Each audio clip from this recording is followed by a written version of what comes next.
One night in early September 2020, there was a knock at the door of my house in Shanghai. I went downstairs, opened the door. It was well after midnight. I'd been asleep up until then. There were 7 uniformed police officers standing on my doorstep. They were Chinese secret police.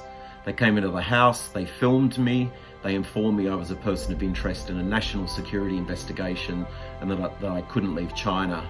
I was pretty terrified at the time. The Australian government had been telling me for days I should leave China for my own safety.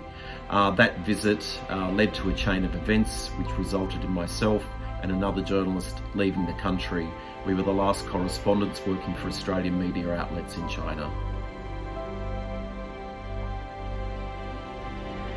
When the coronavirus pandemic first emerged in Wuhan in central China, I was living in Shanghai, about 800 kilometres away.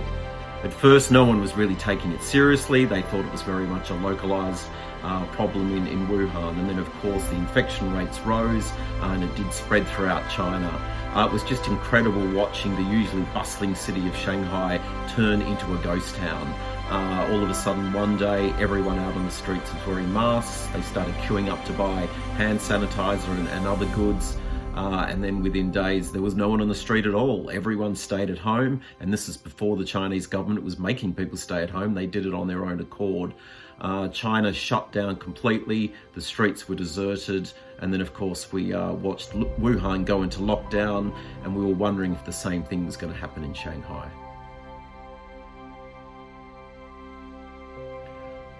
I never thought I'd get to see Kim Jong-un in the flesh, but I did in 2018, and it was in the most unlikely of places. I was in the foyer of the Marina Bay Sands Hotel in Singapore.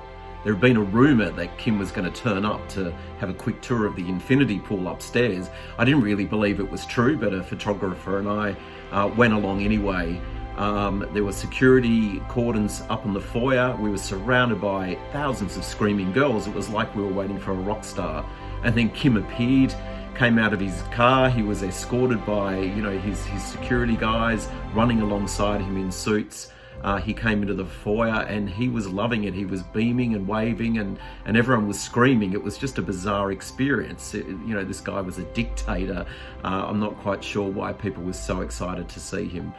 He was whisked away upstairs, did a quick tour and left out a side door, but it was a very surreal experience.